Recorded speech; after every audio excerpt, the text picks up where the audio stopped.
Sí, una buena producción legislativa se puede titular así.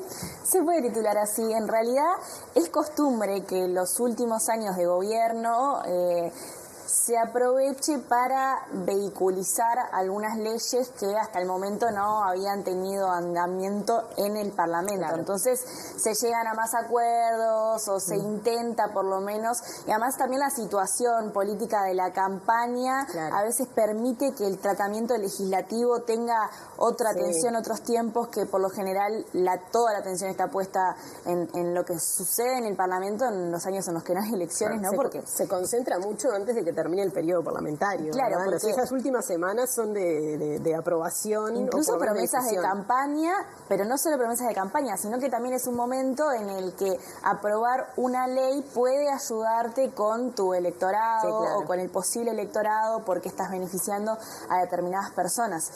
Entonces sí, es un año en el que, este año en particular con 129 leyes promulgadas, es el año de este gobierno con más leyes promulgadas, pero además es algo que este número, y lo decía antes, lo conversaba entre colegas, que este número se repite mucho en estos últimos años de distintos gobiernos. En 2019, cuando fue el último gobierno del Frente Amplio encabezado por Tabaré Vázquez, hubo 128 leyes promulgadas. En 2014, el último año de gobierno de José Mujica, 121 leyes aprobadas.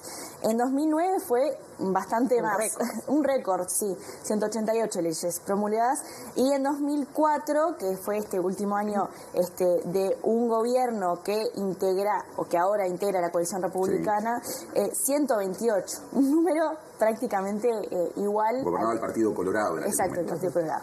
Entonces, nada, es un año particular en tanto que, y vamos a ver más adelante, fue creciendo en este gobierno año a año la cantidad de leyes promulgadas.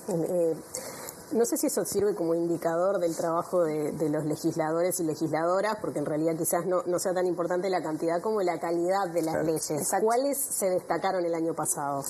Bueno, de estas 129 leyes, yo siempre explico cuando hacemos estos informes, muchísimas, y te diría la mayoría son leyes de administración, leyes que no requieren ni siquiera discusión parlamentaria, que tienen un trámite que fluye, pero hay otras leyes que sí, que tienen bastante discusión parlamentaria, ya sea entre los partidos o por organizaciones que acuden al Parlamento, a las distintas comisiones, también a informar sobre estas. Y bueno, hay un par de leyes de algunas áreas que quería comentar con ustedes, sobre todo por tanto la discusión pública que pudieron tener, qué las originó o el impacto que pueden tener después. En el punto de vista del área social, destaco 3 leyes. Obviamente que esto también es, bueno, como todo, siempre un poquito subjetivo, pero está bien.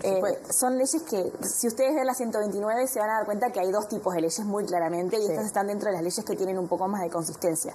La licencia paternal, la extensión de la licencia paternal o la adaptación en algunos casos de la licencia paternal para que pueda ser un poco más larga o acercarse un poco más a la licencia maternal, también promoviendo que los cuidados se distribuyan de manera distinta a la que estamos acostumbrados y acostumbradas, es una de las leyes. La asistencia obligatoria en situación de calle, esta fue muy discutida, como internación compulsiva también, fue una ley que se discutió en el Parlamento y que se promulgó, se aprobó este año, y también esta que fue muy discutida, que fue la creación de una sección especial en el Archivo General de la Nación para documentos del pasado reciente. También fue una ley que generó mucha polémica, que el Frente Amplio no apoyó, y que también tiene esa característica de estar dentro del área. Yo la puse dentro del área social, podría también ser del área cultural, porque bueno, tenemos un área histórica o política. Muy defendida por el ahora senador y senador reelecto y entonces ministro de Defensa Nacional, Javier García, cuando se dio esa discusión. Exacto, porque justamente ellos, de alguna manera, dentro del Partido Nacional y dentro de este gobierno, propusieron esto como una de sus políticas vinculadas al pasado reciente más importantes de lo que fue derechos humanos. Este gobierno. Dentro de la salud, no las enumeré, pero hay varias interesantes vinculadas a la salud de la mujer. Tanto unas nuevas tecnologías vinculadas al virus de papiloma humano, que me acuerdo que hicimos un móvil en ese momento, como leyes vinculadas a la higiene menstrual, a la endometriosis. Endometriosis. Eso. Exacto. esa que Nati sabe cómo se dice. Entonces también me pareció interesante destacar que en este año se pudieron ver leyes vinculadas a eso, y también no lo puse aquí como dentro de la salud de la mujer, pero vinculada a los embarazos también, embarazos múltiples, y también a los niños nacidos sin vida, los que nacen y nacen ya sin vida de un embarazo a término, ¿no? Entonces fueron algunas leyes que me parecieron también importantes. Dentro de la economía no hay muchas leyes destacadas, pero sí hay una que se discutió bastante, que por lo menos desde el punto de vista de la prensa se cubrió bastante, que fue el Fondo de Garantía para el Casmo. Sí. Un fondo que, se discutió mucho también por su comparación con la situación de Casa de Galicia, y porque la situación de intervención del CASMU tiene coletazos hasta el día de hoy. Sí, que fue apoyada por todos en realidad, ¿no? O sea, todo el mundo apoyó que se diera esos fondos, pero claro, hay una polémica detrás. Exacto, sobre todo por la situación política interna del CASMU. Luego, en seguridad también me llama la atención que, siendo uno de los temas más discutidos en 2024, no había una gran cantidad de leyes vinculadas a la seguridad, pero sí me parece interesante destacar la tipificación del ciberdelito, sobre todo porque me parece testigo de la época, ¿no? O sea, tipificar el ciberdelito también es algo que tenía que suceder en Uruguay y sucedió en 2024. Tiene que ver con ayornar la legislación a fenómenos que a veces las leyes corren de atrás. Exacto. Por eso me parece importante destacarla. Y dentro de la justicia destaco dos, que son las dos que están las únicas dos dentro de esa área, que es el derecho que se suspende y se establece la pérdida del derecho de subsidio a cargos políticos y de particular confianza en caso de que hagan delitos contra la administración, y la creación de la figura delictiva del enriquecimiento ilícito. Y me parece interesante si los pongo acá, porque me parece que son leyes que también respondieron a cuestiones políticas que sucedieron durante este año, ¿no? Que no es algo que siempre suceda. O sea, podemos ver leyes que tienen un recorrido histórico muy importante, que vienen de reclamos de la sociedad civil organizada, o que tienen que ver con cosas que se vehiculizan justamente por quienes están en el gobierno, y hay otras cosas que suceden en el momento político, ¿no? Sí. Y esto fue a partir de las irregularidades en la Intendencia de Artigas, ¿no? Y el procesamiento del intendente, y quien también estaba vinculada, que Valentina Dos Santos, la exdiputada. Exacto. Entonces es interesante ver cómo hay leyes que también nos muestran el momento político que estamos viviendo. De alguna forma hiciste un repaso con una cuota, como decías, de subjetividad absolutamente normal, dado el análisis que había que hacer, y también cualitativa. ¿Qué pasa cuantitativamente? ¿Tenés estadísticas? Exacto. Vamos a ver unas gráficas en pantalla si me quieren acompañar. Es también es una categorización que yo hago de las áreas principales. A veces hay leyes que es difícil discernir, por ejemplo, si están entre educación y salud, pero siempre elijo agarrar el área principal, y ahora vamos a ver, por ejemplo, cómo se distribuyeron en 2024 las leyes promulgadas.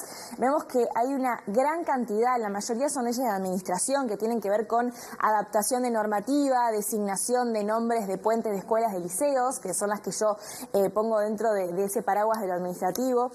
Hay 24 leyes culturales. Me llamó muchísimo la atención porque fue un año en el que esto también tiene que ver con las cuentas pendientes, ¿no? Fue un año en el que se conmemoraron muchas fechas, que se generaron feriados no laborales específicos para determinadas localidades del interior, por fechas históricas, que se determinaron capitales nacionales de distintas cosas, y eso hizo que el número de las leyes que están bajo el paraguas de cultura se ensanchara muchísimo en comparación con otros años. Después siempre hay muchas leyes vinculadas a lo internacional que no tienen un gran impacto a veces en la sociedad, porque tienen que ver con adherirse a tratados internacionales o la aprobación de cuestiones que tienen que ver con las Fuerzas Armadas, salidas y entradas del país, que tienen que pasar por el Parlamento y que engrosan este número, pero que en realidad no son las más destacadas. Después hay 15 de estas 129 fueron del área social, algunas las comenté ya. Hubo 7 que tienen que ver con trabajo, que son también designaciones de días de distintos trabajos, pero también hay algunas extensiones de subsidios para determinados trabajos y demás que entran dentro de esta categoría. En seguridad hay 4 leyes, hay 5 en salud. Economía tiene también 5, hay 2 leyes en justicia, y bueno, ahí quedamos con el total de las leyes como que tuvieron más sustancia. Y me parece importante mencionar que también hay algunas áreas que quedaron quedaron por fuera y que en otros años eran importantes, como por ejemplo lo que tiene que ver con el ambiente, que este año no se pudo ver dentro de las leyes, que si bien fue un año en el que sucedieron muchas cosas en términos ambientales, incluso lo repasamos en el balance de 2024, no tuvo ni una sola ley como área principal de las promulgadas en 2024. Ahora vamos a ver quiénes presentaron las leyes, que también es algo que nos ayuda también de alguna manera a entender cómo se comportó las fuerzas o cómo fue ese balance de fuerzas dentro del Parlamento. Vemos que el 55%, es decir, más de la mitad de las leyes fueron presentadas por el Poder Ejecutivo. Esto tiene que ver con que muchas de las leyes de administración e internacionales que veíamos recién, que son un gran número, vienen del Poder Ejecutivo, pero también hay otras leyes que vienen del Poder Ejecutivo y son aquellas que se impulsan desde el punto de vista gubernamental. Hay un 2,3% de leyes que fueron impulsadas por uno o más partidos de la coalición republicana, 9 leyes, es decir, un 7% presentadas por el Partido Colorado, 7,8% presentadas por el Frente Amplio, en un total de 10 leyes, es un número importante también teniendo en cuenta que es la oposición. 0,8% de leyes fueron presentadas por Cabildo Abierto, 12,4% fueron presentadas por, de alguna manera, gente del oficialismo y de la oposición en conjunto, legisladores del oficialismo y de la oposición, y 14,7% del Partido Nacional. Eso tiene que ver también con, cómo está, lo que decíamos, la relación de fuerza dentro del Parlamento. Y ahora vamos a ver, por último, lo que decíamos al principio, cómo fueron avanzando la cantidad de leyes en comparación anual dentro de este gobierno. En 2020 se aprobaron 61 leyes, en 2021 76, en 2022 88, en 2023 118 y llegamos a 2024 con 129 leyes. Así que ven que fue justamente escalonado y eso significa que en cada año se aprobaron y se promulgaron más leyes en este gobierno. Hasta aquí este informe, este repaso por las leyes promulgadas en 2024.